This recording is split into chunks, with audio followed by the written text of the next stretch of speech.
We had another card that we gave to people with repairs that told them about the Luthiery Live. Yeah, Or put it on the back of our cards or something. for sure.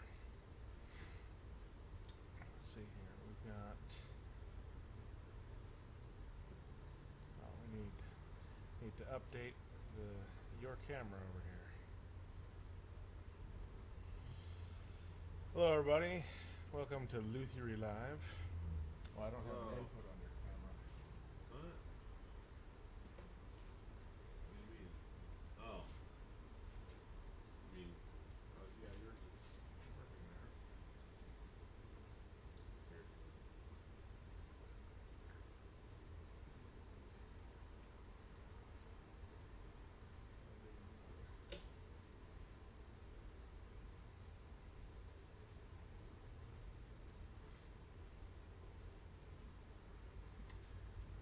There it is. Now you're popping up. There we go.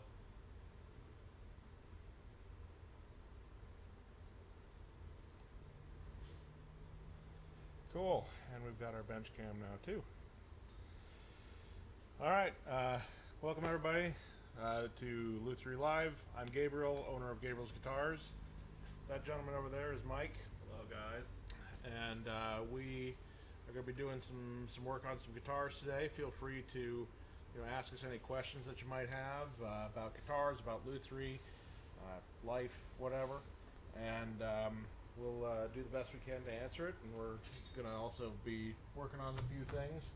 Mike is over there working on a mandolin right now that just came in yesterday. Getting it all set up and working well. We had a little bit of buzzing issues and things that were going on with it, and so now he's just got it all strung up again, and it's a different gauge of strings on there now than what was on there previously. So has a couple of different challenges for getting it to play well now. But yeah, and I'm actually about to grab an instrument as well that I'll be kind of doing a setup and cleaning on as we chat, as we talk. And yeah, feel free to throw any of your questions at us. We'll be happy to answer.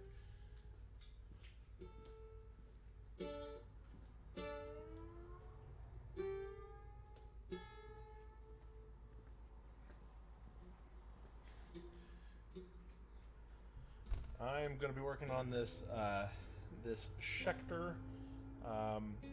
It is an interesting, like, Telecaster style instrument. This will be available for purchase on our online store as well as our Reverb store once we actually have it cleaned up and everything. It's a new acquisition for us. So, yep, doing our standard intake where we basically kind of take the whole thing apart, get it cleaned up, get it playing well. It's in overall pretty good condition, but it just needs a little TLC, and we'll go from there. So, All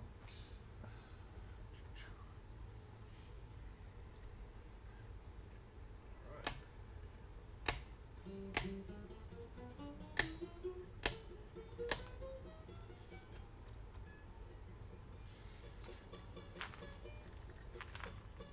so getting a bit of a dead note over there. Yep. Yeah. Right where the wear is. Go figure. Well,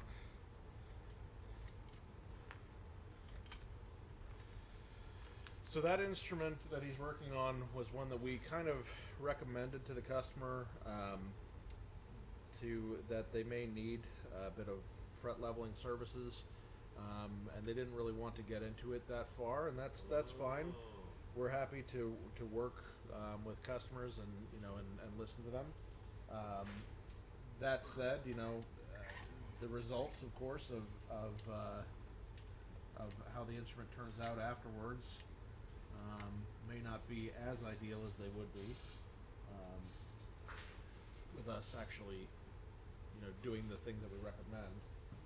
What are you coming up?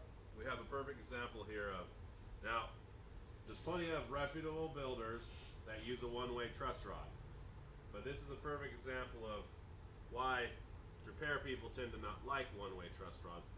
I want to add a little more relief, but I can't because the dust truss rod nut's already completely loose. Yep. So that leaves us in an awkward position where we want to add more relief, but can't really with traditional means. There's a couple of things that you can do that are a little kind of jankier. Heavier gauge strings, maybe. Heavier gauge strings would be the easiest and least janky option, I think. The most legitimate option, and in fact, heavier gauge strings probably would be really ideal for this because the strings that were on this previously were a heavier gauge string than what the customer handed us to put on it. So it was previously set up for and used to playing with more tension on the neck. Now we're in a situation of trying to simulate basically that tension without the tension actually existing. And unfortunately, without any room in the truss rod, that's going to be a little difficult. One of the other things you can try to do is try to sort of bend the neck a little bit by applying pressure to it. It oftentimes doesn't work. You can add a little bit of heat to the situation to try to move the wood a little bit, get it bent into a better shape and into a better position to make adjustability possible. But that's not necessarily always viable, and it takes time that is often kind of wasted. So we may just have to adjust this by having a higher action than what we would have preferred to have as well. Adjusting the height of the bridge will make buzzing issues less likely, but it also means that it isn't going to play quite as well as it should. And again, this is something that if we were doing a level crown and polish on the mandolin, probably could be resolved within that process as well by leveling the frets, so that's not such an issue. But we're having to kind of work around that now. So an interesting thing I'd like to bring up is when I actually put those 11s on the guitar yesterday, when I went back to 10s, I didn't have to adjust the neck. yeah, I mean, every guitar is a little different in how it reacts to those kinds of situations. Sometimes, going from a 10 to 11 is a big deal. Other times, it's certain guitars. I think it also has to do with sort of the sturdiness of the wood that the neck is built out of. A really nice quarter sawn piece of wood probably matters a whole lot less. Exactly the tension on there, because it's going to stay pretty stiff and straight no matter what. But if it's not a particularly high quality piece of wood that the neck was built out of, then you're going to have a little bit more trouble. It's going to move a lot more.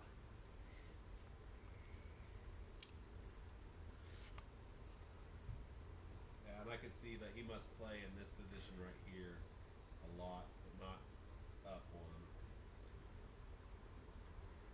He's sort of in like the nut position or first position? Or No, it's down here at the 5th. Let's see. okay. But the 6th fret has very little wear, but the 4th and the 5th have a lot of wear. Okay. So that's gonna cause you buzzing, sure. For sure. Yeah, there's a bit of he has some divots and things in the frets too that again would be resolved with a level crown and polish, but unfortunately we are not gonna really be able to do much about that right now. This customer is also on a time constraint, so that is something we are working with too, in that they are not from here locally. They're just visiting in town for basically for the day. So we essentially are doing this as an express service, which is something we offer, same day services. So that is something that is available for people coming from a little bit further away.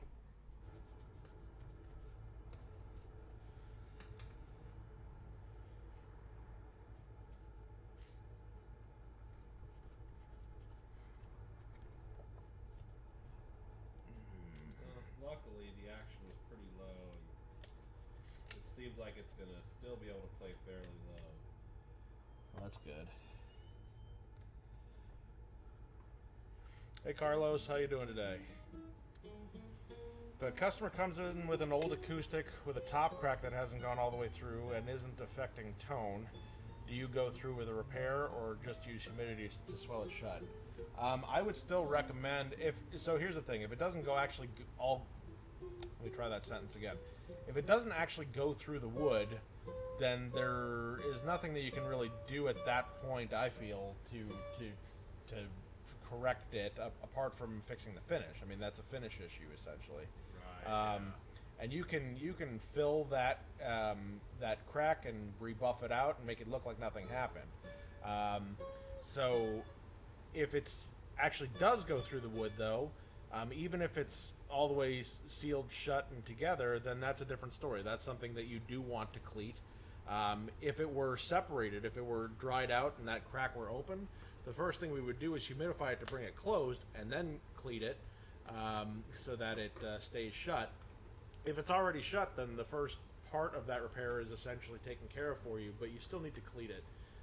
And we use we make our own cleats here. We use quarter sawn wood of a like kind to what your top is made out of, so whether that be spruce or cedar or what have you.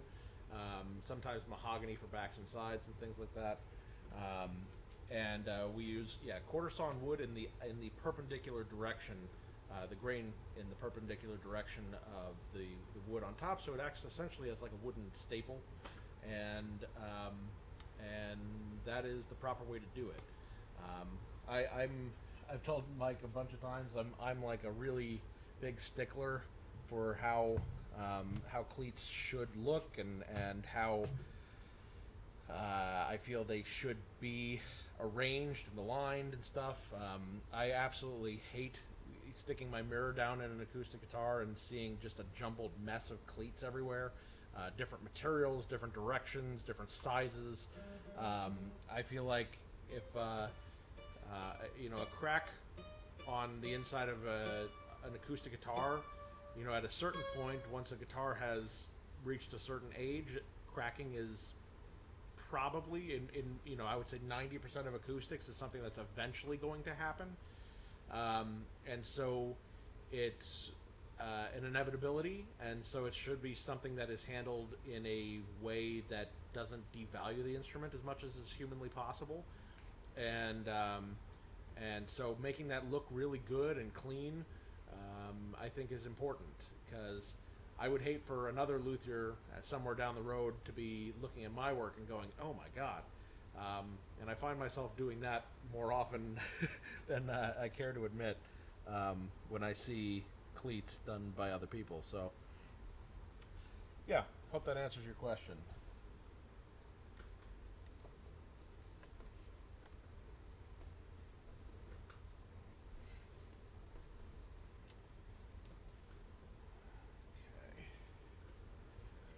I'm just cleaning up this guitar here a bit. I'm going to use a little bit of naphtha, which is essentially industrial grade lighter fluid, to remove what we call finger cheese from the fretboard. And basically it's just, the buildup of skin cells and stuff that come from playing that gets kind of embedded into the wood on the guitar. This is something that is very, very common, but naphtha is a really good product for dealing with that, because it basically just kind of dissolves it.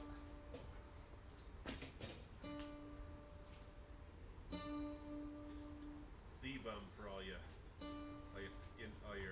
dermatologists out there. Sebum. Sebum, yeah. That's what they call it. That's not a grotesque word at all. It's all your skin cells and oils and all that mixed together. Yeah. It's gross. It's very gross. There are plenty of luthiers out there who, rightfully so, and I do not blame them, wear gloves whenever they're working with this kind of stuff. So, whenever they're cleaning up sebum. I like finger cheese better. For whatever reason, that finger cheese is a gross series of words as well, but it bothers me less than the clinical sebum. Yeah, I like finger cheese better too. It just sounds horrible. Well, at least cheese is good. Oh God. Yeah. Right.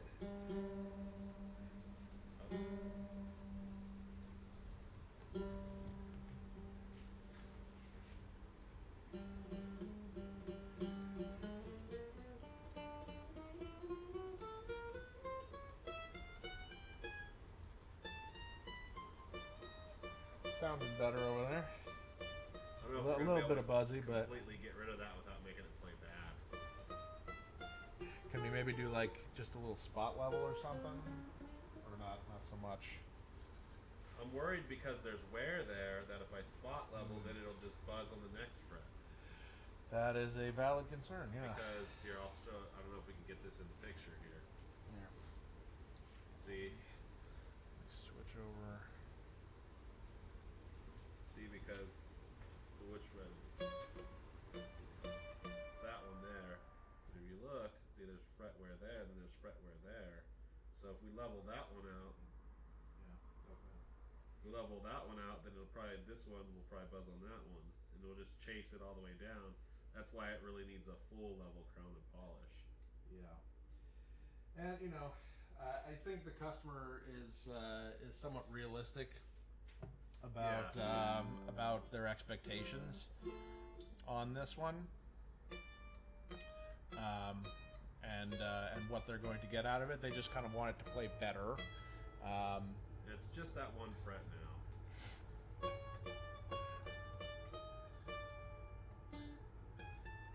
But you know, we understand that, you know, that oftentimes there's kind of budgetary concerns or Yeah. or time concerns and things. A level crown and polish is something that takes a bit longer to do, and especially in a situation like this, customer, you know, really needs the instrument back today. So we kind of just gotta work with what we can. Yep. It's definitely better though. That's way better than it was for sure. This mandolin's had a lot of love. Been used quite a bit. You can tell. Yeah, I'm at 2:30 seconds here. I don't want to come up any higher, really.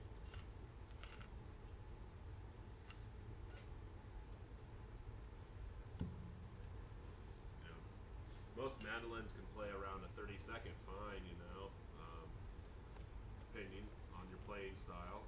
For sure. But Yeah. I don't think I want to make it any higher. What do you think? 2:30 seconds, 12th fret.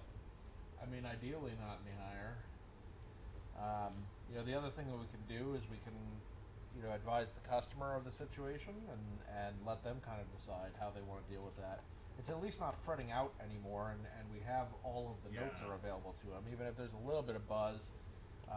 Oftentimes on a mandolin, that's not that big of a deal. But Yeah, it was fretting out completely before. yeah, here, check this out. Alright. Contact. This all of this grossness. That's what we're dealing with here. Yeah.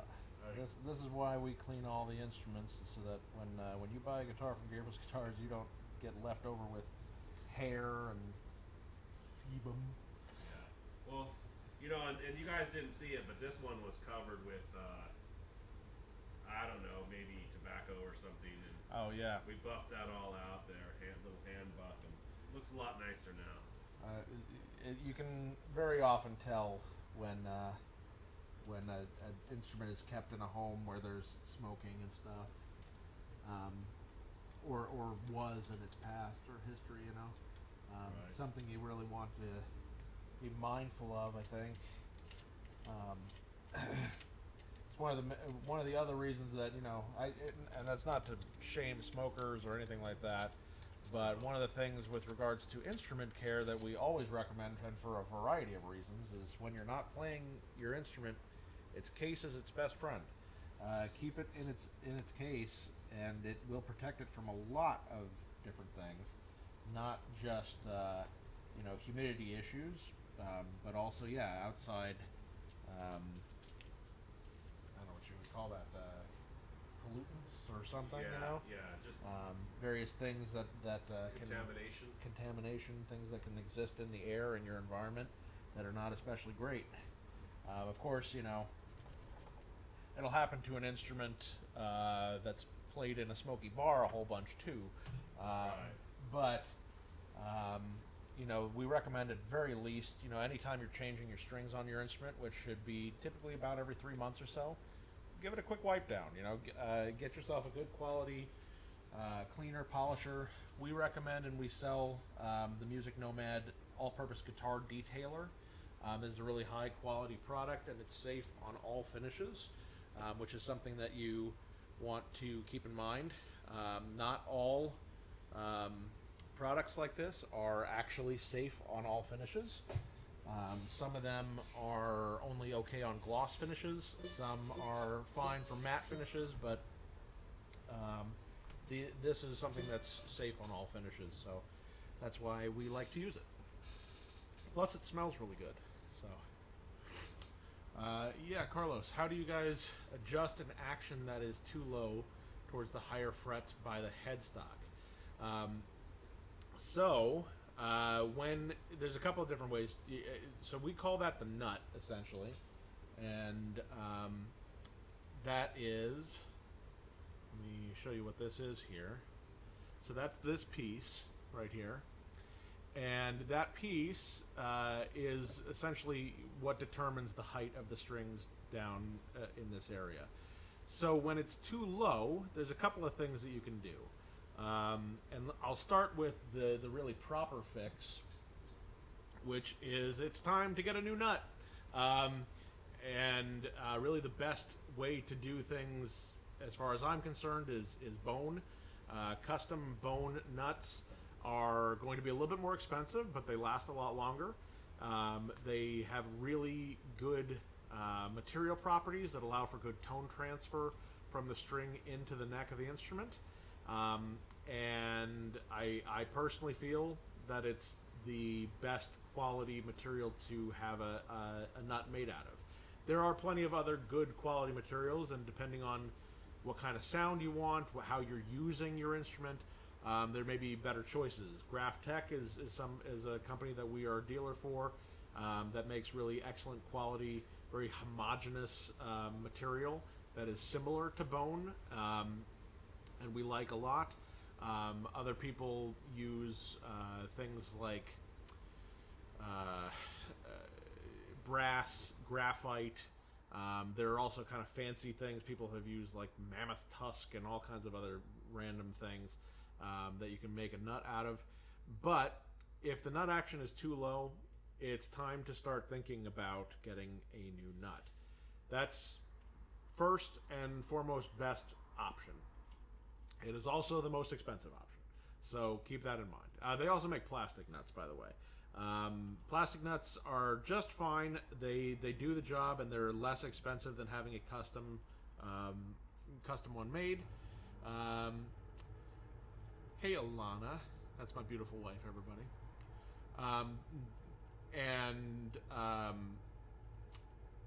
But plastic, when it comes to nuts, is it doesn't have quite as good a tone transfer, and it doesn't last as long.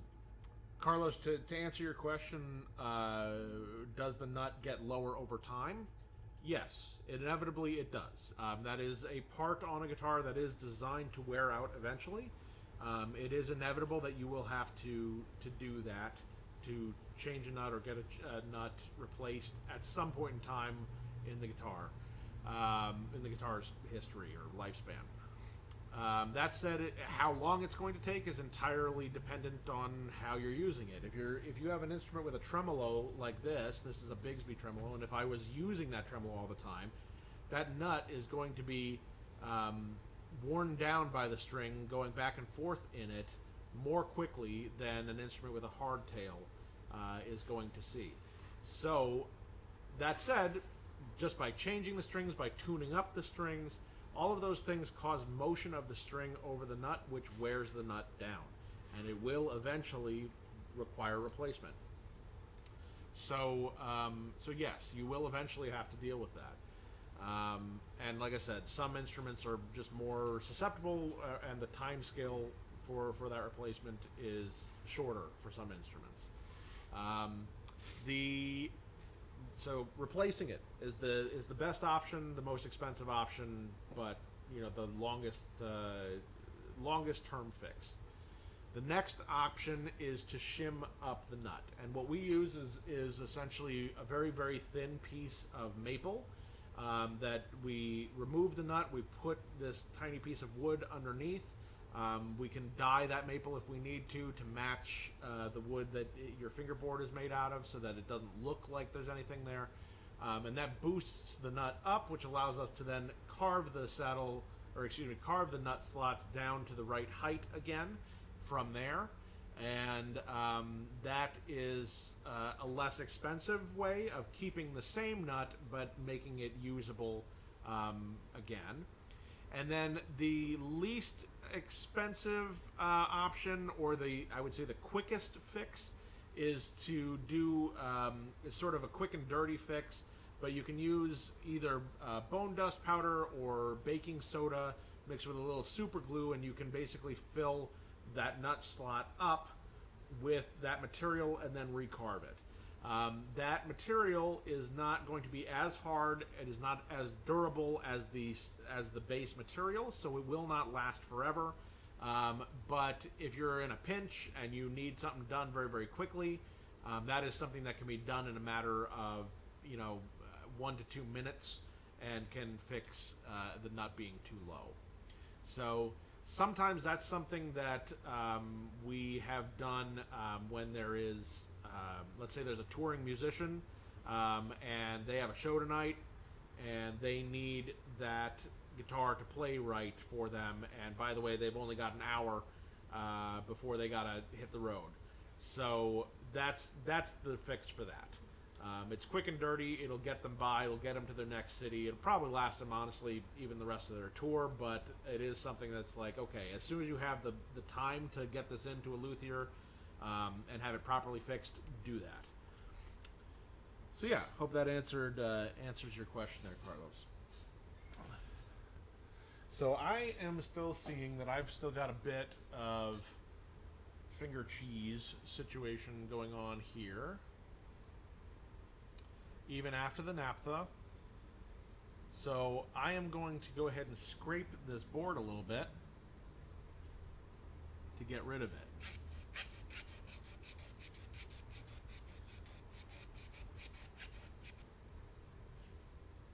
And you'll see that completely cleans the wood, gets rid of the finger cheese.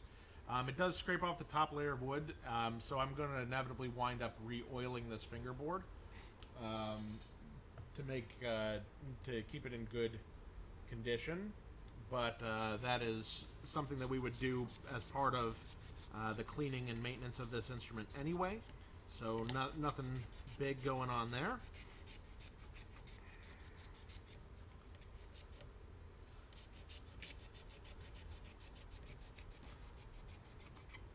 But we do want to kind of freshen this guitar up a bit, so.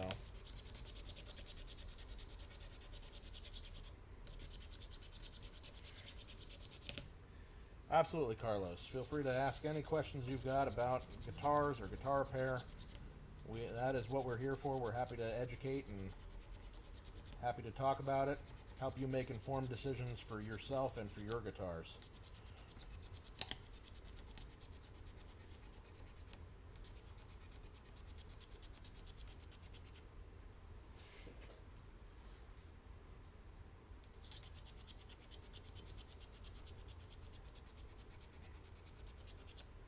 So again, I'm just scraping down the fingerboard here because we've got a little bit of extra finger cheese situation going on.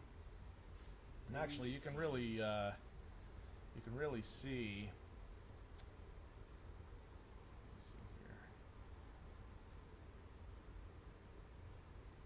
Me finger cheese.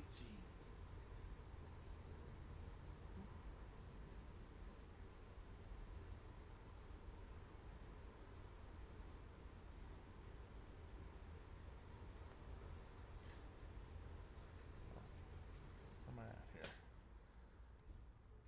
Sorry, I'm trying to get my tech in order. So you can see the difference here. I've scraped everything from this side down, and from this side of the fret over is where I haven't scraped it yet. And you can see, I mean, there's a distinct difference in color. From this is a result of having all those oils and skin materials and things from your hands. This is what it does to fingerboards. Makes it darker in color, fills in gaps and cracks and things like that. And basically I'm removing all of that so that I can have it nice and clean, and then also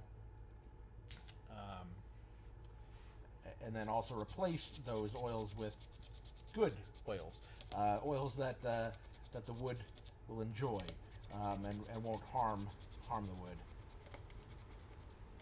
either, and that are significantly less gross, I might add.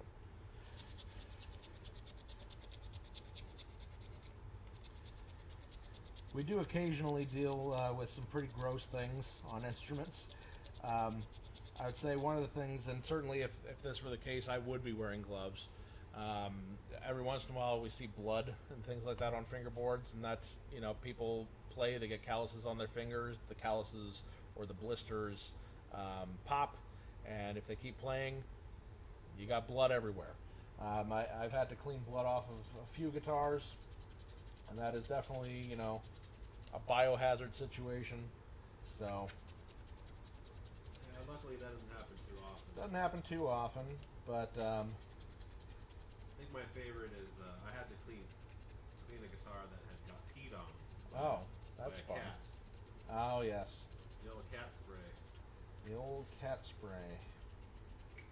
I dislike that one the most, I think, because the smell.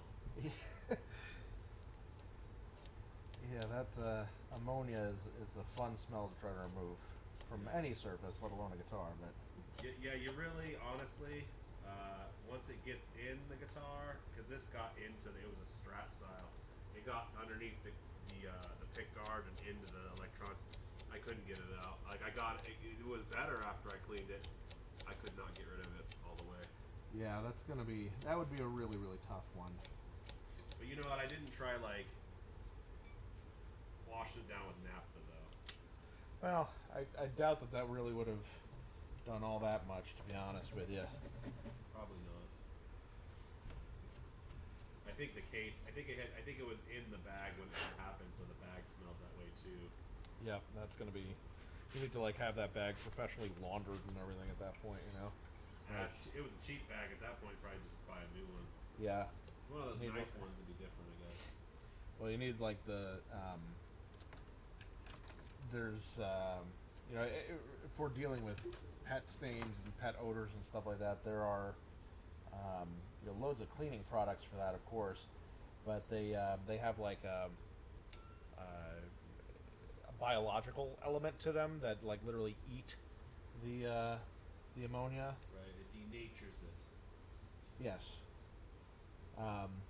And that's that would be kind of something that you would need, but we'd have to check to make sure that those kinds of products are safe on a guitar finish.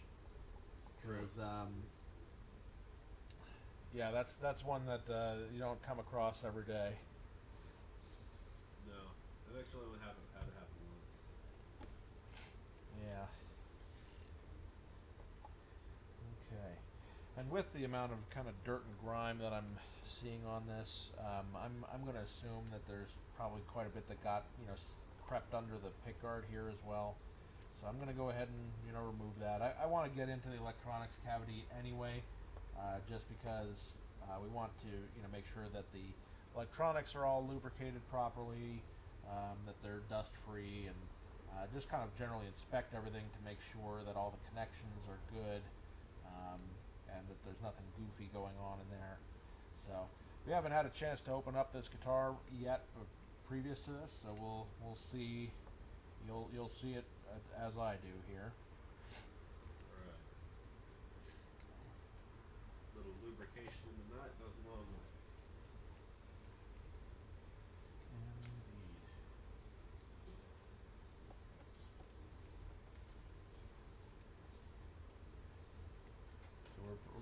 good on that one, you feel? Yeah, I Probably contact the customer. We'll see what he says. I really don't want to raise the action up any higher if I don't have. I mean, it's up to him really. Yeah. Obviously, it's his instrument. He's going to play it, so we want to cater it to what he feels best about it. So this is one of those situations where having an open communication with your customer is important. You know, just say, hey, this is what's going on. What do you want to do? You know, sometimes they come in and play it and they say, oh, it's good enough, or hey, maybe try a little bit of this or that.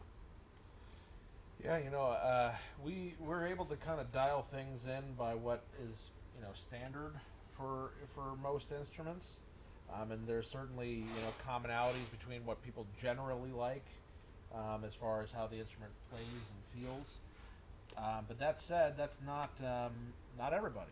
That's not a blanket statement. That's not how everybody plays. So we're happy to cater to individual needs and requirements and things, but it is something that. Oh, look at that! I didn't even realize actually that we have coil taps on this. I had not even realized that was a part of the electronics of this guitar. I would not have expected that actually, really. So yeah, so these potentiometers are push-pull pots, and what they do is they pull up. You can pull up and push down on the potentiometer, and it will essentially on a humbucking pickup. These are two pickups that are connected to each other and in reverse polarity, which is how they buck the hum that a single coil would naturally have. But they have a different sound than single coils. So when you do what's called a coil tap, you essentially turn off one of the pickups in the two pickup humbucker, and you're able to get much more of a sound similar to how a single coil sounds. So it's a neat little trick. This guitar has two humbuckers, which is a very kind of classic beefy kind of tone. Very common, Gibson Les Paul, broader kind of tones and things. But this would be able to sound a bit more like a Telecaster as well, which is cool. So.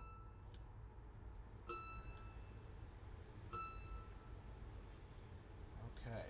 And yes, of course, there is plenty of dirt and grime underneath the pick guard, so we're going to go ahead and clear that all up.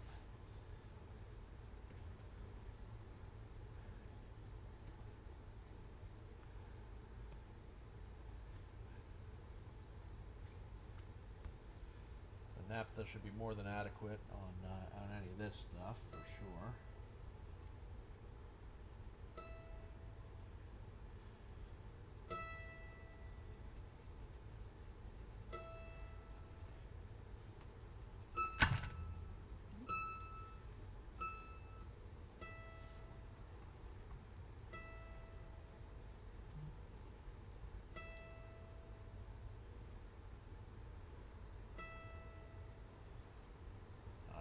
The customer just responded to you.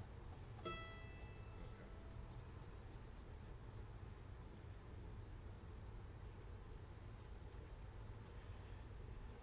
So it looks like the customer is opting to just kind of leave it as is and work within the means that we've got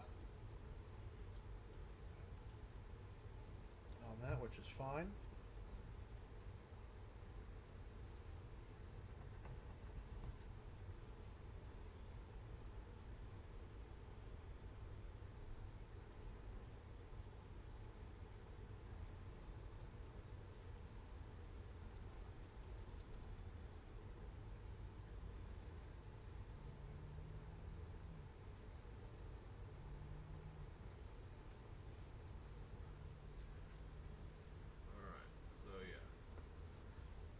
Customer decided that he could live with a little bit of buzz.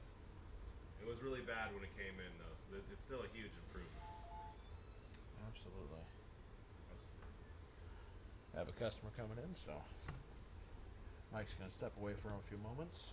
Good, how are you? Looks like a tube amp coming in. We do work on tube amps here as well. We have a gentleman by the name of Paul Blaze, who's a fantastic amp magician, who builds some custom amps and things as well. We have one of his delightful creations in our front showroom here. Really, really fantastic stuff.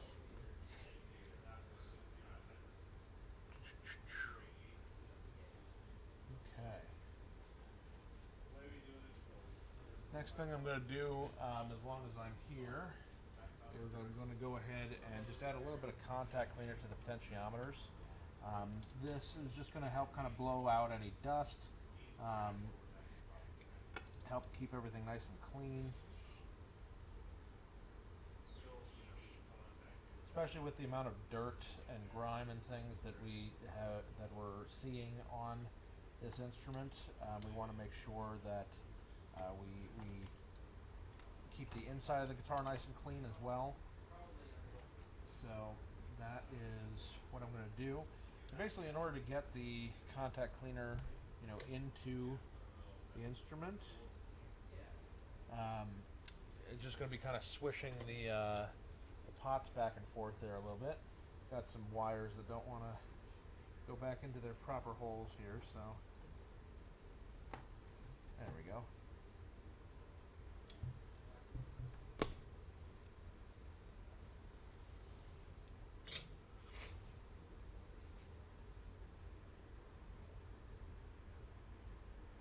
Alright, perfect. I'm going to go ahead and start putting these screws back in for the pick guard.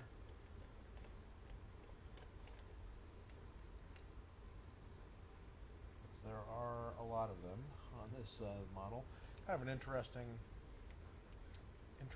pick guard shape and everything, but I do really like this instrument. It's a fun playing instrument and good sounding. Like I said, I didn't even realize that it had push-pulls on it until I opened it up, so I'm kind of curious to see how it sounds in all of its different configurations. So once we got it strung up again and ready, I'll be looking forward to that.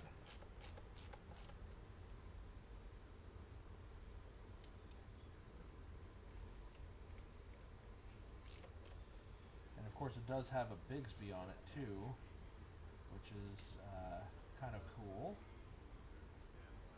Bigsbys are a little bit of a polarizing kind of thing for a lot of people. Some people love them. Some people are not such big fans. They do cause a few tuning issues and things like that.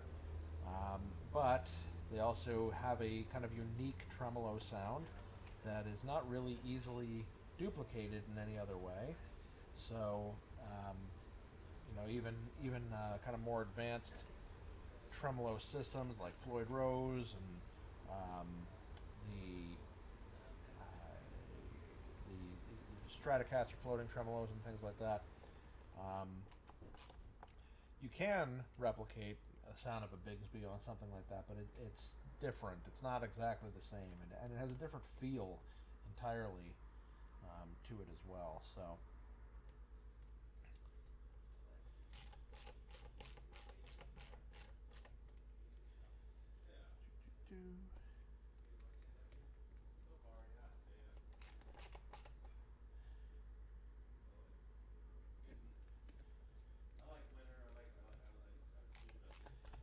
As we're going through here, I'm always taking note of everything that I see going on with the instruments. I'm constantly kind of looking and scanning and seeing things that I might be concerned about or wanting to address. I do want to kind of, in addition to oiling this fingerboard and getting it properly cared for the wood, I do also really want to polish up these frets a little bit, and not that they're in any particularly, they're not in particularly bad shape by any means, but they could use a little love as well. So I am going to use a little bit of steel wool to do that. Steel wool will grab um, onto the magnets of the pickups, so I do want to make sure to protect the pickups from that. There's a couple ways I could do that, and actually in this case, you can cover up the pickups with tape. Is one good way of doing that, but in this case I haven't taken the neck off of this thing at any point, so I do want to go ahead and just kind of make sure that everything looks good in the neck pocket too. So I might as well go ahead and polish up the frets while I take the neck off, so I have more of an opportunity to really inspect into the instrument a little bit better and see if there are any additional areas for possible improvement.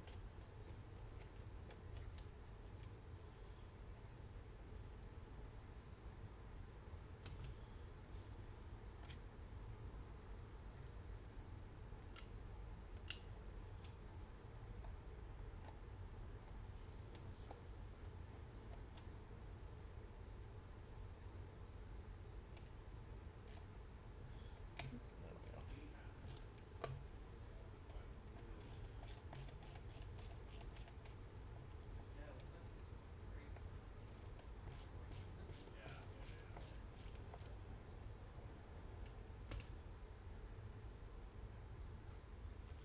All right. Again, there's a lot of material coming out of the pockets here, which appears to be basically just finish that is kind of sloughing off, which is probably just relates to a little bit of sloppiness in the factory and the production, how they do this. So nothing really major to worry about, but it is still something that I can take the opportunity to kind of clean up here a bit. Let me show you real quick what that looks like. So, just a bit of dirtiness and kind of grossness in the pocket there. All of this white dust powder came out as I removed the neck.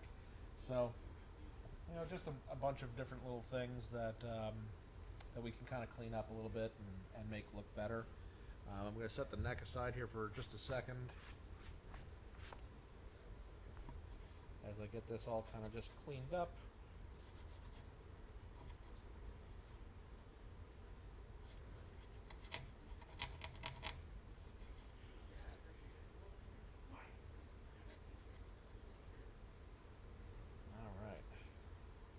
That looks a lot better. While I have that off, this is a good opportunity to clean up this little area here, which can be kind of tricky to clean. This little area right here can be tricky to clean while the fingerboard is on because there's a ledge to the fingerboard. So getting under there and cleaning under there can be a little bit difficult. But we might as well, as long as we've got the neck off.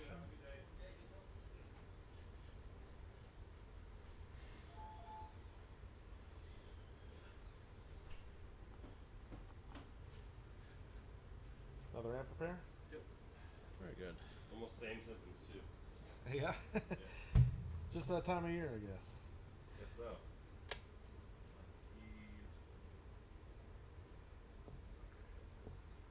Just gonna get this intonation about right. Just need to come back just a hair more.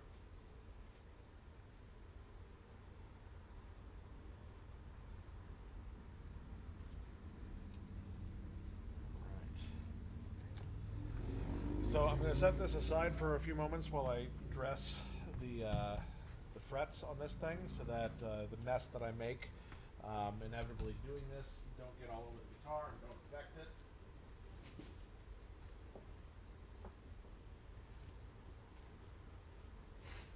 It's always nice when you take the neck off. Yeah, that is one of the significant advantages of a lot of electric guitars. I actually need some new steel wool.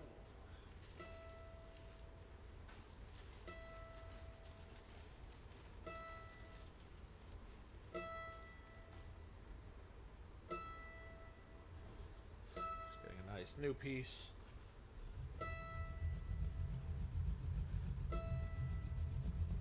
This is going to polish up the frets really nice, make them look really nice and even and shiny. It'll remove a little bit of the various string wear.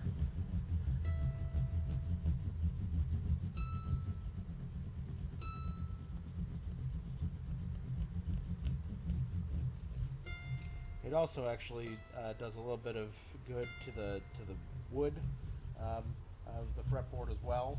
Kind of brings that to a little bit of a higher polish too.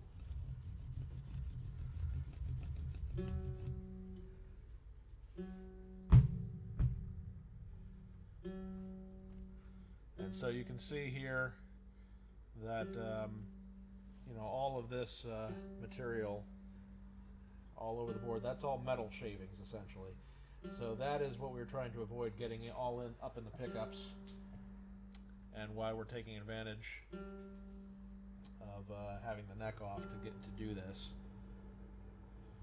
And what I'm going to do is just kind of brush this off over here, and then I'm going to take my bench brush and get all those metal shavings off of the bench, because I don't want that on the guitar either.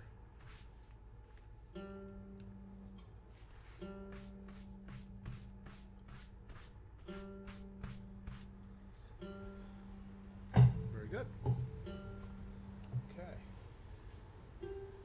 Next thing I'm going to do is I'm going to use Gabriel's Guitar's proprietary fingerboard oil. This is our dark, because we have two different kinds of fingerboard oils. One's dark and one's light. This is optimized for dark fingerboards, which is going to be your rosewoods, ebonies, anything that looks kind of like this, brownish color.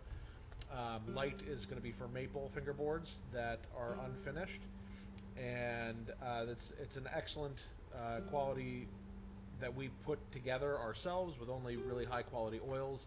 No fillers, no dyes, no perfumes, anything like that. It is literally just what your fingerboard needs and nothing else.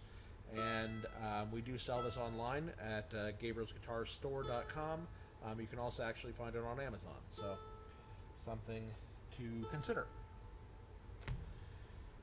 And I'm going to be applying that here to the fretboard.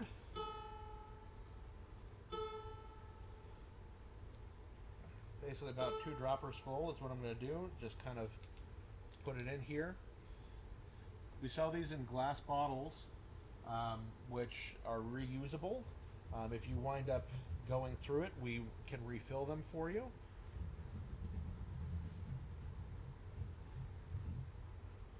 Be impressed if you go through a whole bottle. It'll take you a while, unless you've got a lot of instruments, to go through a whole bottle. Should last you a while. We go through it though. And now what I've done here is I've oiled up the fingerboard. You'll see that I have put a nice heavy coat of oil all the way across. And what I'm going to do is I'm basically going to let this sit for a few minutes to let the board saturate. Especially since I just did kind of an in-depth cleaning. I used solvents like naphtha, which draw oils out of the board as well. So I want to replace some of the oils in the wood with beneficial, good quality oil that is going to help protect it and also give it a nice sheen going forward. So I'm going to let the wood kind of soak that up for a few minutes. We recommend oiling your fingerboard anytime you change your strings, so about every 3 months. You don't always have to let it sit in like this, set in every single time. If you've been doing it with regularity, then just kind of a quick wipe on, wipe off is perfectly adequate.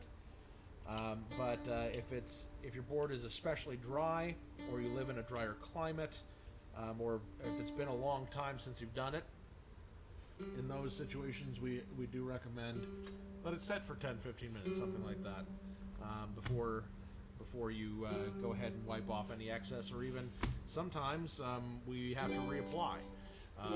We have to do maybe 2 or 3 applications if it's really, really dry, just to get it so that the board is not really accepting any more oil. I'm going to take this opportunity to kind of clean up the Bigsby a little bit, because it's also dusty and grimy and gross.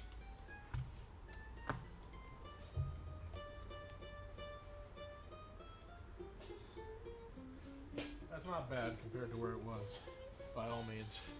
Yeah. Yep. Yeah. It's just is what it is. Tis what it is. If it had a two-way truss rod, we probably could get rid of the buzz completely. But maybe not. There's just such a very small amount of relief in the neck. That's a tough situation. You know, we hate to hand an instrument, you know, back to somebody in less than perfect kind of, you know, condition. But we understand, you know, sometimes the customer's concern is not the same concern that we have, and we listen to our customers for that very reason. So, Yeah.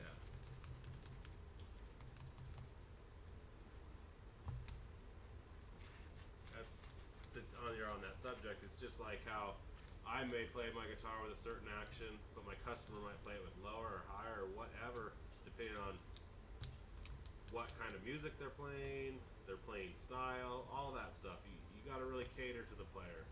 for sure. Which is why it really bothers me when I sometimes I hear other repairmen or luthiers. They'll make very like blanket statements about instruments. They'll say something like, "Oh, you know, like trying to make a sale." You know, they'll say something like, "Oh, your instrument's gonna play as good as mine." That is a promise that you cannot make in good conscience. You know, that is something that every instrument is a little bit different, and it has to be treated differently, and also every player is different. You know, so. Yeah. The way my guitar plays is not only not likely to be how your guitar plays, but it probably would be the improper thing to do for you. So even if I could get it to play exactly the same as my guitar, you shouldn't want that necessarily. Yeah, it might not be ideal. You should want the guitar to play the best for you, and obviously, you know, yes, we do. You know, have kind of factory specs or standards that apply to most people and what they prefer and what they like. But this is why we guarantee our work for 30 days after you pick it up, is because sometimes, you know, it plays great in there, or there may be environmental conditions that can be different in your home versus in our shop. There also can be just, you know, you take it home and realize, you know what, I like it playing a little bit higher than this. Okay, not a problem. Typically by that point in the process, that's a 2 to 3 minute adjustment for us to make it play better for you. You know, and it's very quick and easy if you were to bring it back to us and just say, oh, I need it a little bit this way, or I need it a little bit that way. Not a problem. We'll take care of it. We'll make it right for you.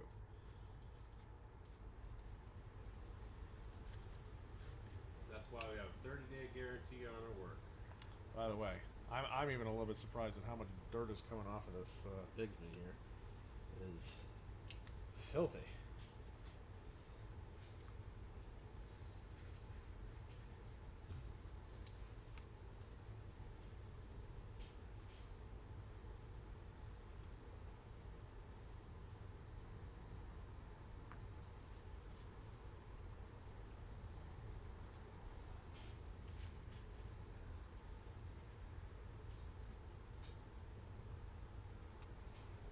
Good. Alright, I think the Bigsby's looking alright.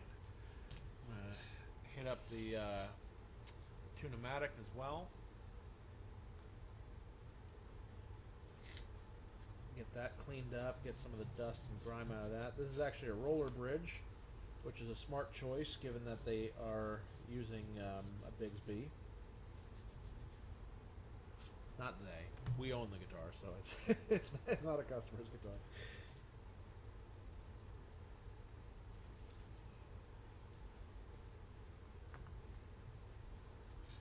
But most likely a choice made by Schecter, and a smart one at that.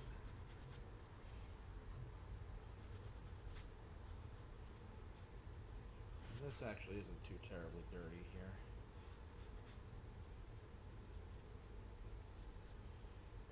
little lubrication and a little cleaning certainly will not hurt that.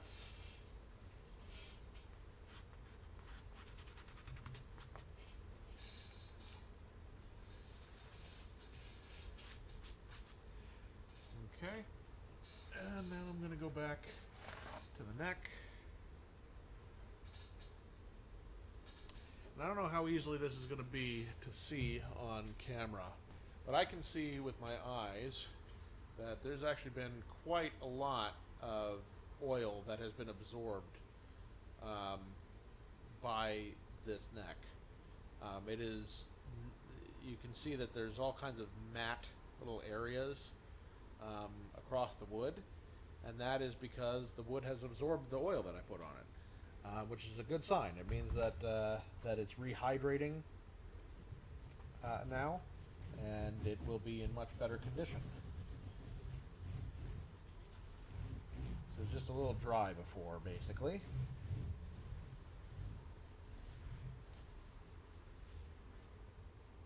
Alright, I'm going to have to make a little noise here.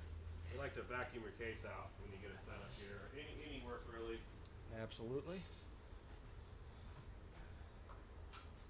This one.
Okay, I'm going to go ahead and get this neck reattached.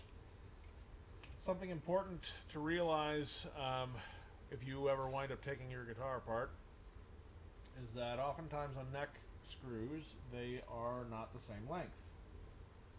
Yes.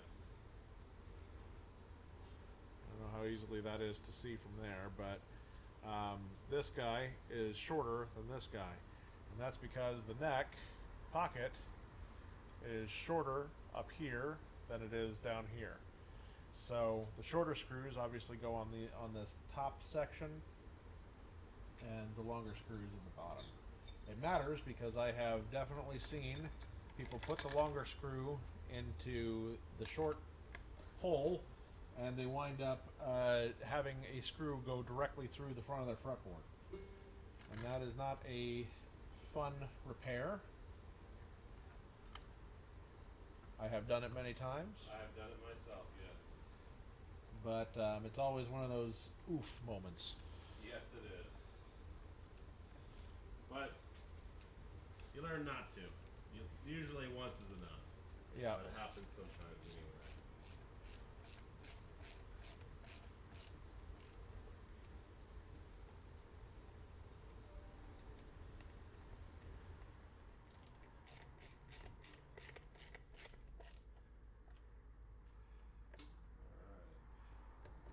I'd say most of the time when you're dealing with guitars, I like to use a hand screwdriver because it kind of helps you make sure that you're not going too tight on things.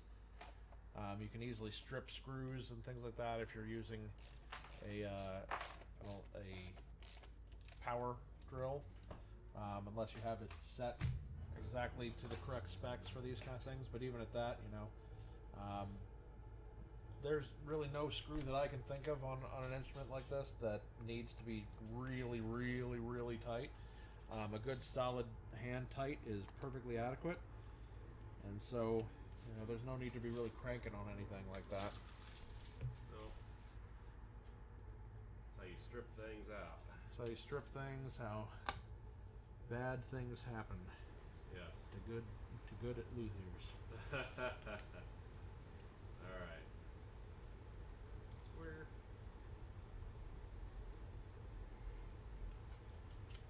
Okay. You guys want to see some pickup swap or some fret work? Well, is anybody watching? not at the moment.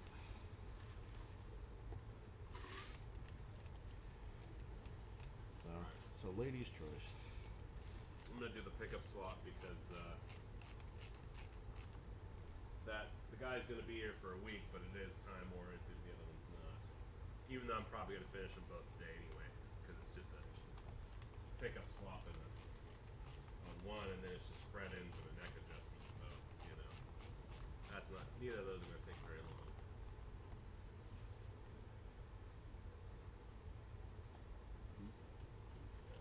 Alright. Just getting this Bigsby attached here again. It's a big speed.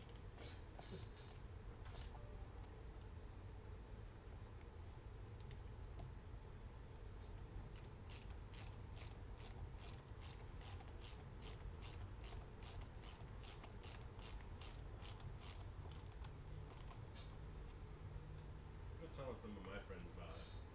I don't know if they'll watch, but that's all you can do. Maybe they're busy. Who knows? Maybe they're dead to me. Just Alright. kidding. Just in Or- case they happen to watch. Right? Huh? Just in case they happen to watch. No one's watching right now, so That's true. I can say. But they will be able to watch it later. Oh yeah, right. You guys aren't dead to me. I love you. Yeah. You know me. I'm just kidding. Or am I? Classic Mike. Alright. Anybody who knows me knows I have a weird sense of humor. Anyone who knows you knows you're nosier. Nosy? I guess.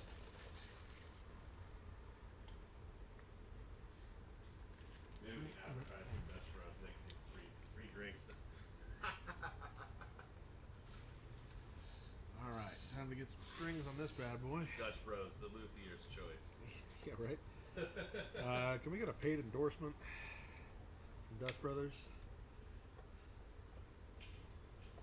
Tried the strawberry lavender tea, and I can't really taste the strawberry that much. I didn't know they had an essence of lavender. Yeah, it's like a flavor. new thing. It tastes like the smell. It's not too overpowering. I'm not sure I would get it again, but it doesn't taste bad. No, it's nice in the lemonades. It reminds me of back in Tempe, Arizona. There's Back where we used to be. back where I used to live a long time ago. Back where I lived for 6 months. Yeah. There's a middle Mediterranean restaurant there Oh, okay. that is really good. It's been there since I was a kid, and they have, like, if you order a lemonade there, Yeah. it comes with rose water in it, Oh, okay. Yeah. Nice. and it's delicious. It's like it's absolutely fantastic tasting. So, yeah, that's it reminds me of that a little bit. Yeah, I could see. I could see that if I would have got an Arnold Palmer and then throw the lavender in there. I mean, it's still good even this way. I think because I got the sugar-free strawberry, the lavender is like overpowering. I can't really taste the strawberry. Fair. I think next I'm gonna try. I think sugar-free strawberry with. I don't know if they have sugar-free peach. Some of the flavors you can't get. Just to avoid a little bit of that sugar. I'm pretty sure this was done backwards originally. Oh no, that's okay. Well, since people are gonna watch this later, I'm gonna talk like somebody's listening. As you should. So normally, when we have a guitar that has locking tuning machines of any sort, there's no wrap on there, so you can't really reuse the strings. And I have to get these strings off or loose enough to where I can put these pickups in here I'm going to put in. And luckily though, because it is a guitar with a bolt-on neck, I can take the neck off. I can loosen the strings and take the neck off and leave the strings in the locking tuning machines, because you'll never get the strings back in the locking tuning machines. Never. Ever. Never. Yep. Which, by the way, if you ever work on one of those Strandbergs, do like what I did and leave the strings full length, because there was a couple of them that I had to move the intonation sound of the saddle back so far that I actually did have to loosen the string and give myself more slack, because with the tuning adjustment all the way forward or as loose as possible, I was almost up to pitch when I had by pulling just the saddle back. Wow. All right. Yeah. So, and it was that far out of adjustment too. Yeah. So that's why it's always. If I would have cut the strings short, you know, of course I could just replace. Yeah. I guess I could have just replaced the string, but you know, that's not the point. Well, you know, we have a professional shop here where strings are not that big of a deal if we have to replace them, but that's, you know, for somebody at home, right? Exactly. That would suck a lot more. Yeah. Have to run down to the store, wherever your nearest. Well, and you wasted a set of strings. And yeah, and I mean, what if you live in some of these people? Some of our customers live in a tiny town. There's no music store there. Yeah. And they got to drive 3 hours to see us. That is accurate. So, lucky him, it's a bolt-on.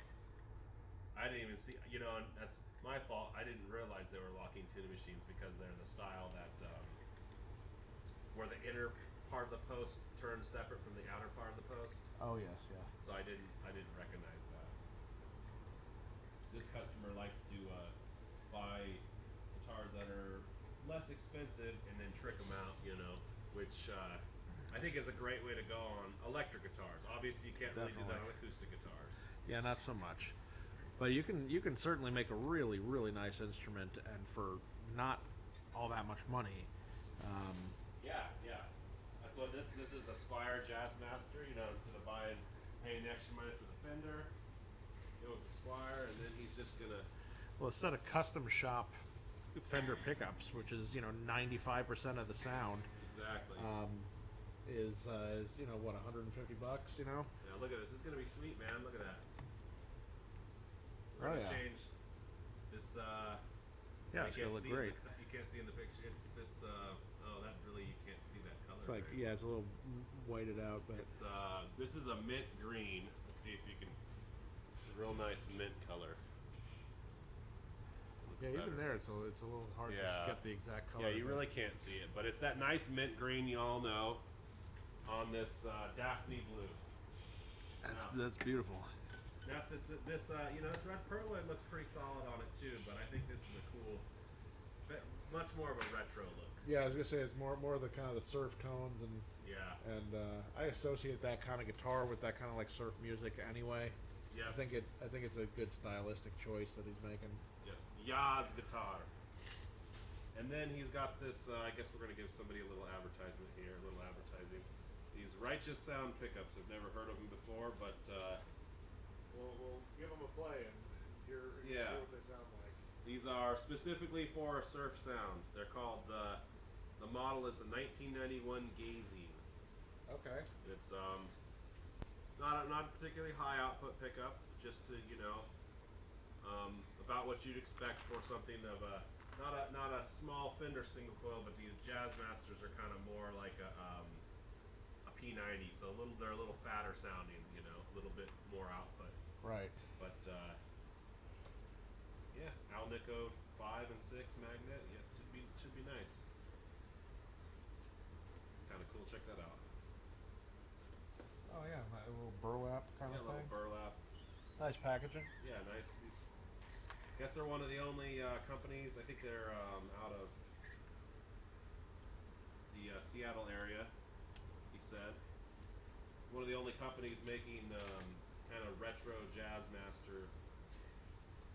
I'm not sure on that though. There's probably other people out there, but I'm sure it's a niche thing. I'm sure there's not everybody's making these. No, but the Jazzmaster and the offset guitars they have a very loyal following for sure. Yeah.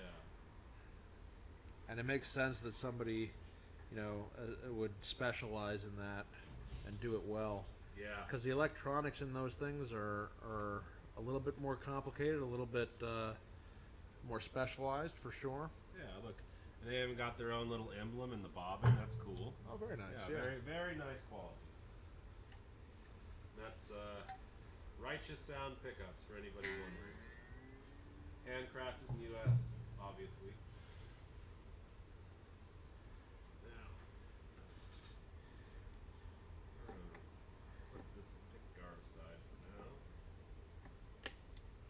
Over to the bag.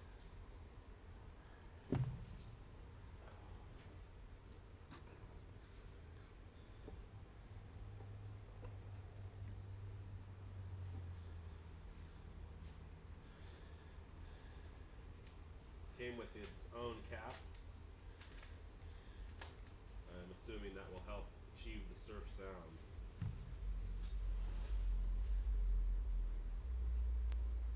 Pretty nice. Comes with everything.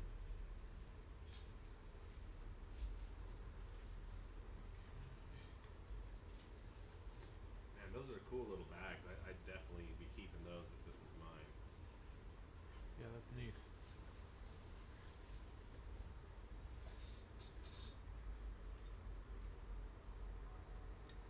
Let's we have a who's the what's the name of the guy who makes pickups for us? So we have a gentleman by the name of Bill Taylor who builds stuff for us specifically. His company is called the Sonoran Custom Wound Pickups. That's right, Sonoran Custom Wound Pickups. And he is a very talented guy. He has a channel here on YouTube as well, which you should definitely check out, where he kind of goes through the entire build process of some of his pickups. Really, really fantastic quality stuff, and he's been a really nice person to work with, because oftentimes we wind up doing kind of custom work or custom builds where somebody's trying to achieve a very specific sound. And those kind of values of if we're trying to replicate somebody's sound, like say you're trying to replicate,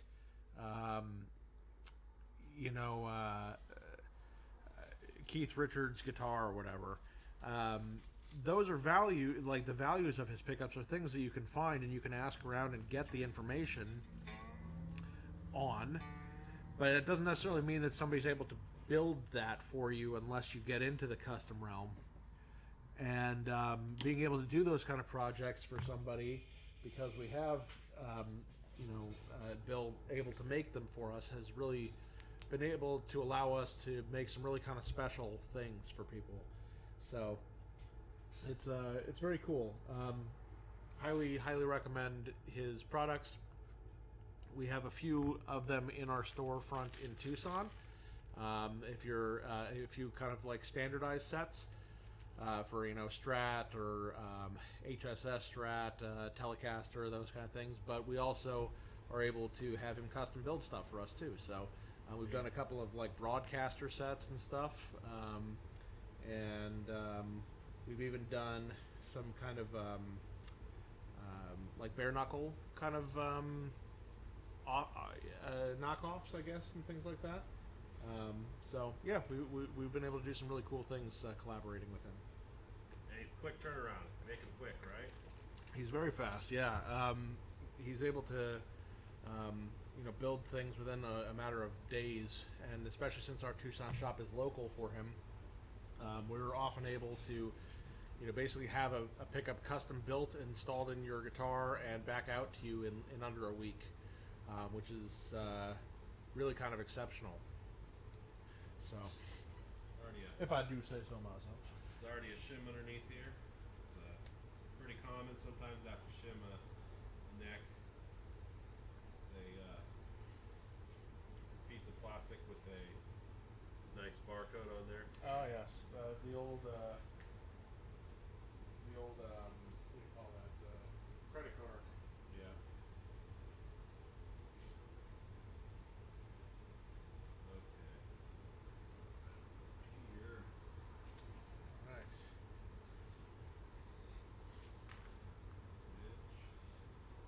Come on. You'll notice how much longer it takes to string up a Bigsby Yes. than It's a normal guitar. Big B. Yeah, a big B. This is actually why we normally charge a little bit extra for dealing with these kinds of instruments, is because it takes more time.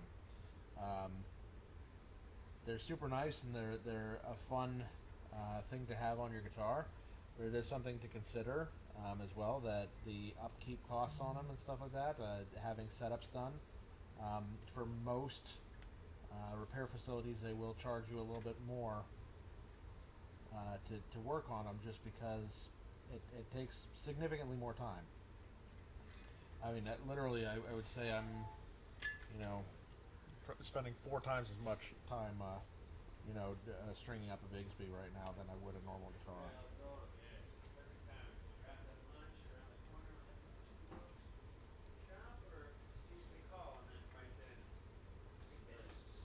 Nice. Yeah, go ahead and give her a play here. It's, I mean, it's a little higher than, I would normally set it down. And so, actually, yeah, the customer who we were working on that mandolin for was just around the corner. We text people when their instrument is done and ready. We find that to be the most convenient way to get a hold of people. And so it turns out he was just around the corner, and we're already getting it back to him. So nice quick turnaround on that.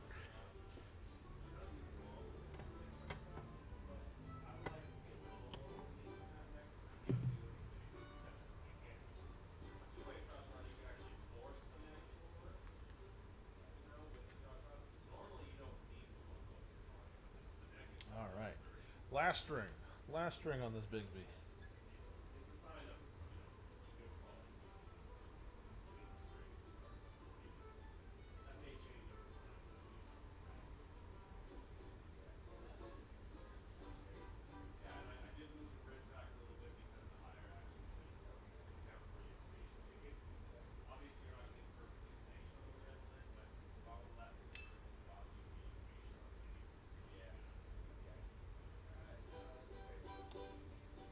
Sounds like he's pretty happy with everything, so that's good.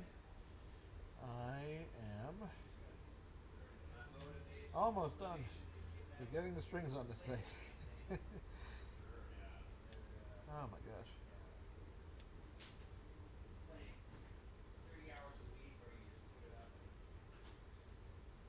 There we go. All right, let's see.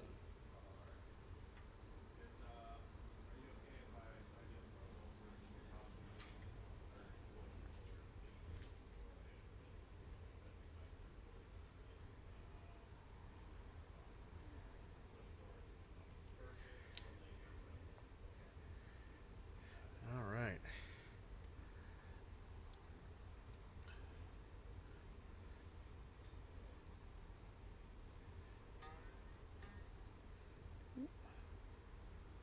I am not sitting in the right spot there. Hold on a moment.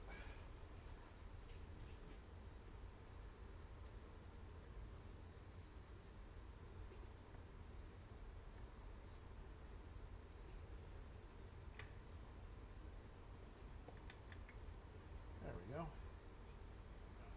That string did not want to sit where it's supposed to sit on the Bigsby, but I got it now.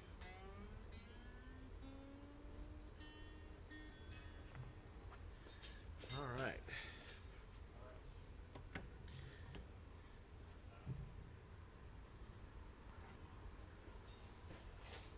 Okay, and now we can actually finally start getting into performing an actual setup on this. So what I'm going to be doing basically is right now, you know, our action is set very, very high. Of course, we need more time. Let's see here. I think you'll be fine.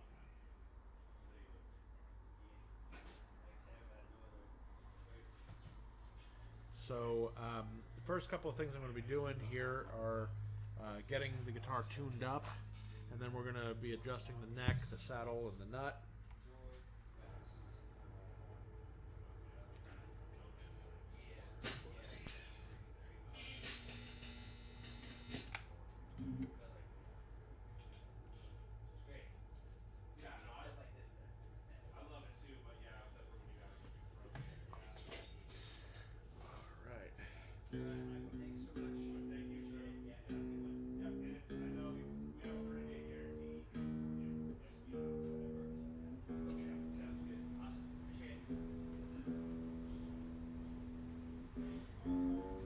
At this step of the game, I don't really need this to be like perfectly in tune, but I need to be pretty close just so that the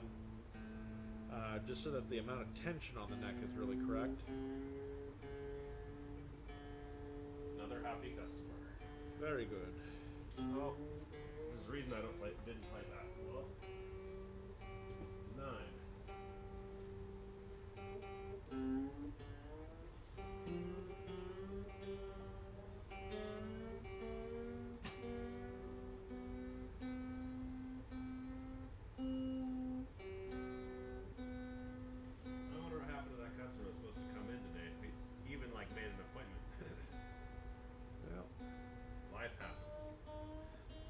Definitely does, and I'm sure he'll be in later.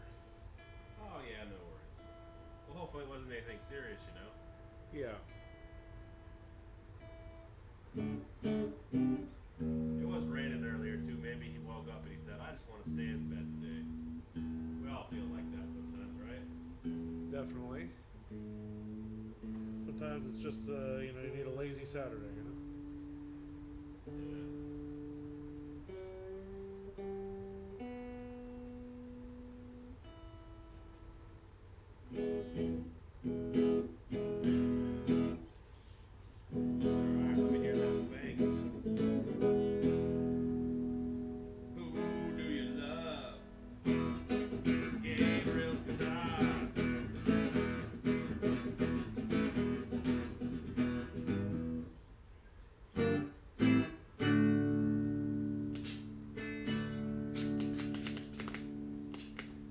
Scratchiness there.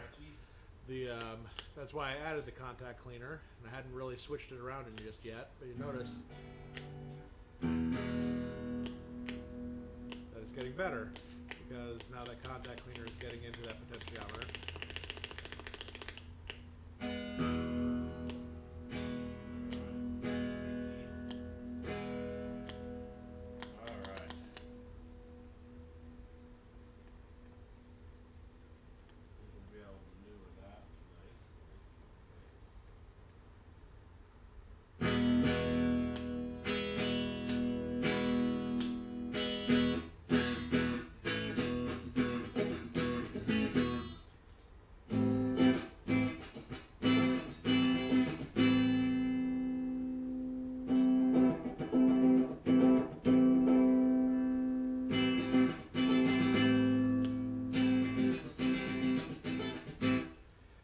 Some really kind of twangy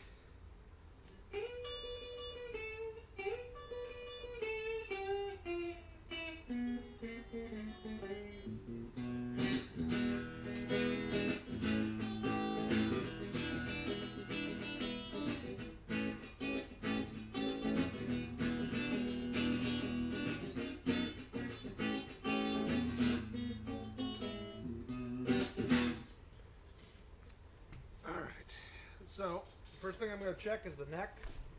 Make sure that we are pretty straight, which we are. That actually looks fantastic already, so I'm not going to mess with that. After that, the next thing I'm going to do is check the saddles. And I do need to lower those quite a bit. And I'm sure that the intonation on this is not ideal, so I'm going to fix all of those things all at once. Ooh, that's a good question.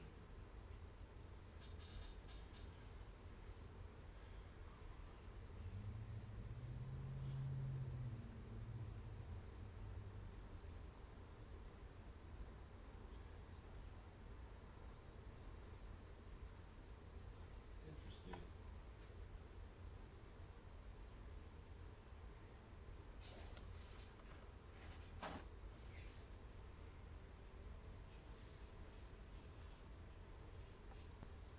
One of the things I'm doing here is I'm using like a little piece of paper towel or a cloth to actually make this adjustment up and down, because you can very easily scar up your tremolo or your your bridge adjustment screws here if you adjust this up and down without any sort of padding, essentially. So Yes. So I'm just using a little piece of paper towel here to get that down to where I want it.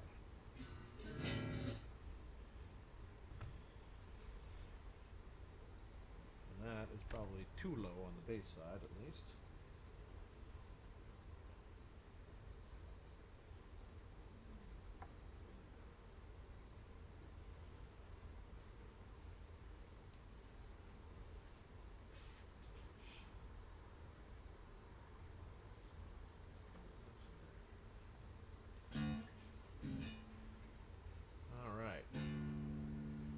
Time to tune it up again.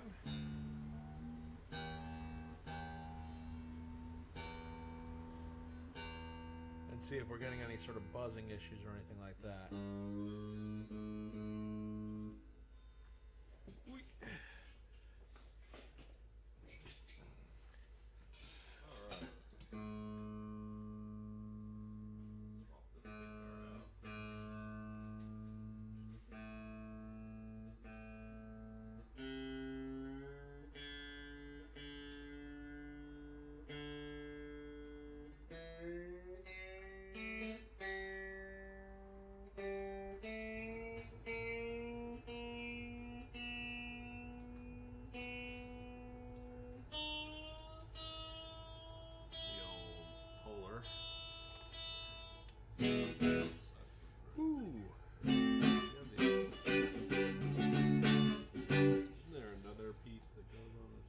The action on this thing is actually super low now.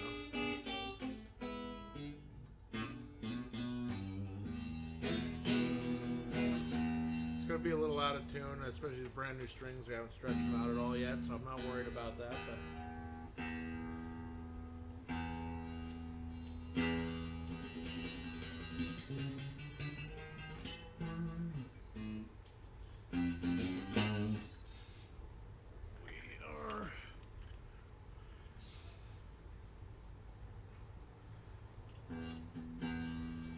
getting a little bit of buzziness out the nut, open string. I'm not really worried about that right now.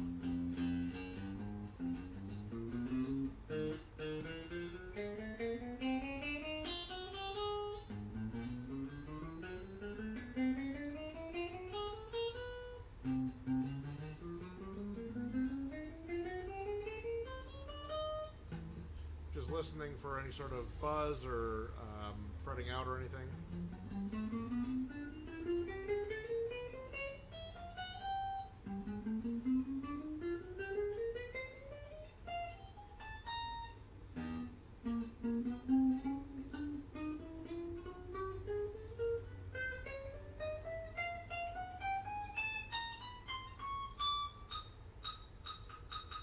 That's not a note.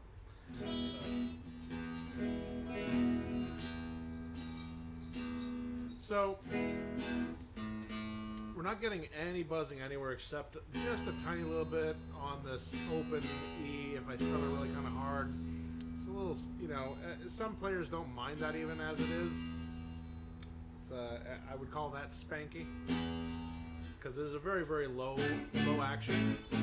But if I do want to adjust that, I can do so by raising up the nut action here just a little bit.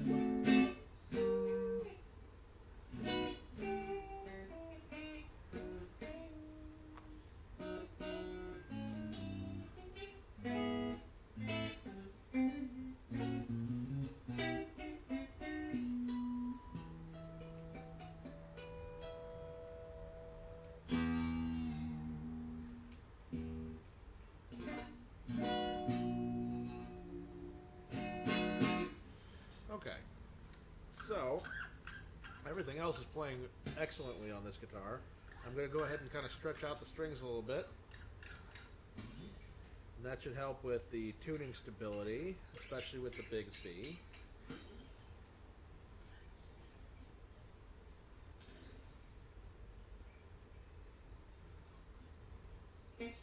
Even doing this, you know, this is you know, your strings will continue to stretch for a couple of days.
Check the intonation on it.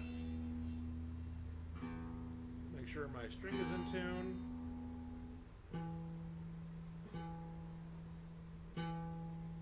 We're a little sharp.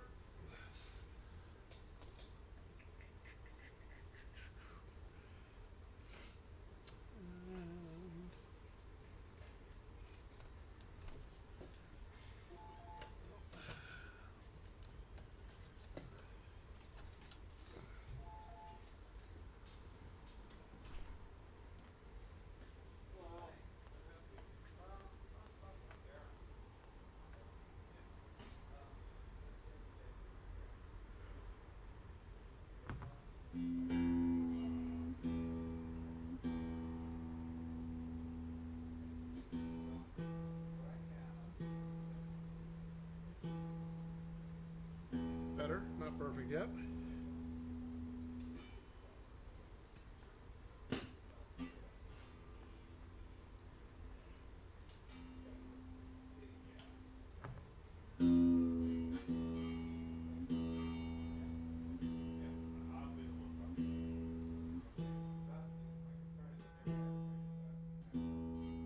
And now we're dead end. So, just based on the location of that one by itself, I can kind of rough in where I know the other ones are going to go, because I've done this 100 times.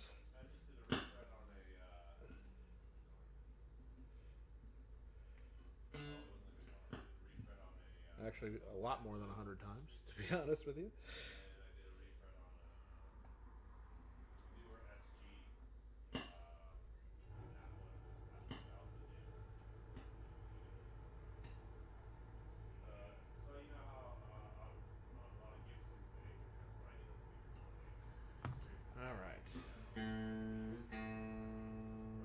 So now that I've kind of roughed it in, I'm going to check my work essentially and make sure that where my estimates are actually correct.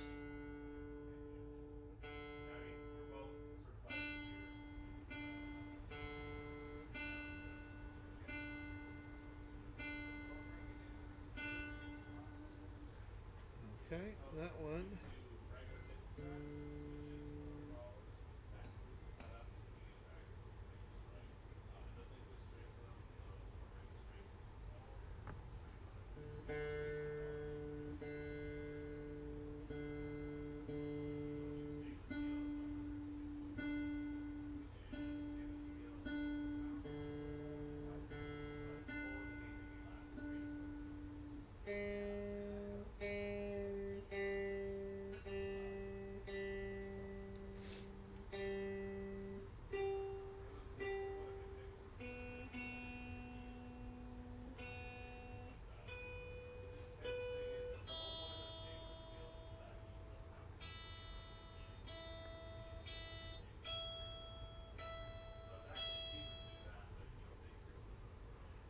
Okay.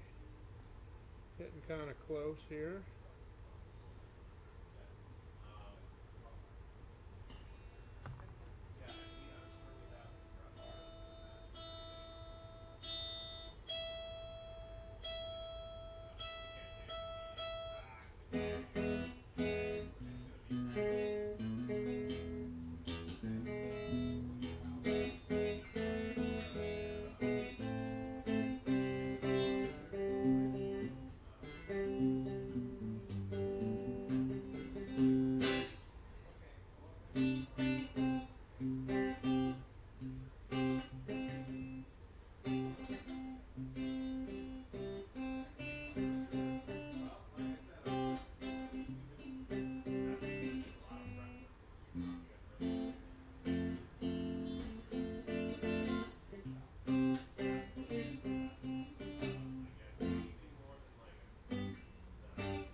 The other blues show.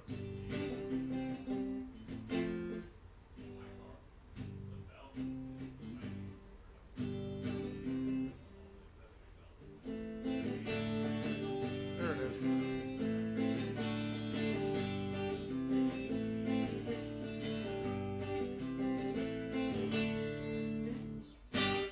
Blues Traveler kind of morning, apparently. All right.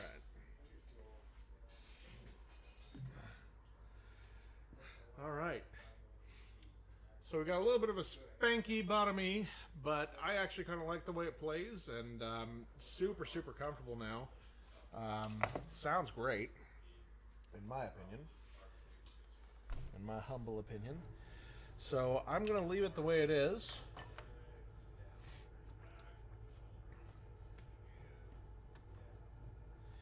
And I'm just going to kind of clean it all up a little bit, just wipe it down, and get it ready for somebody's hands.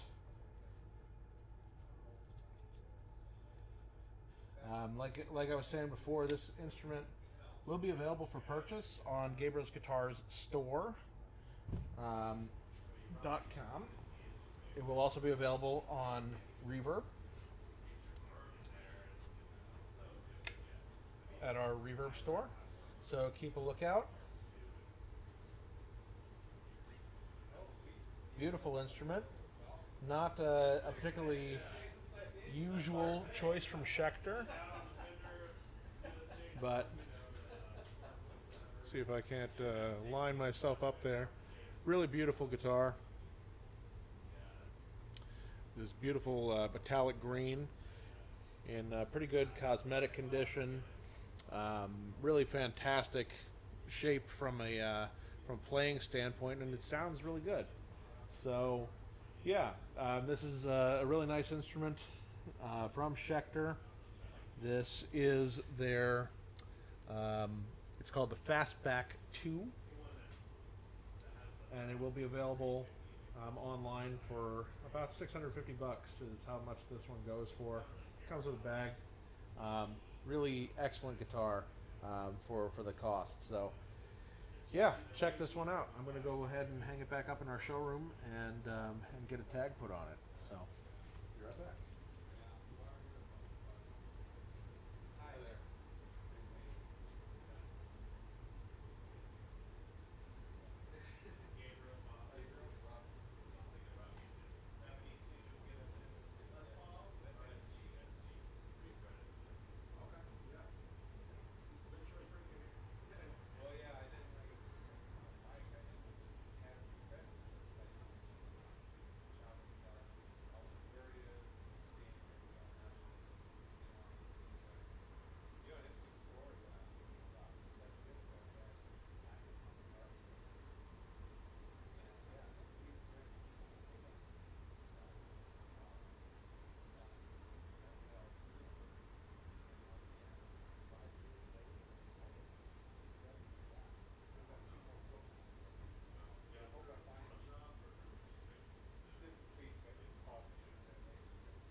as well. You too, Bob. Thanks.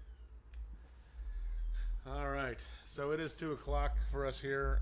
We're going to go ahead and close up. We got a few other things to get to today, but thank you so much for joining us. We really appreciate it. We'll see you again next Saturday. Please be sure to subscribe to our Facebook channels. That's facebook.com/Gabriel's Guitars for our Tucson location, Gabriel's Guitars Spokane for our Spokane location. Our YouTube channel is youtube.com/Gabriel's Guitars. Subscribe and hit that notification bell there so that you're notified when we do our live shows, which is every Saturday at noon Pacific Standard Time. Thank you so much. We'll see you again next week.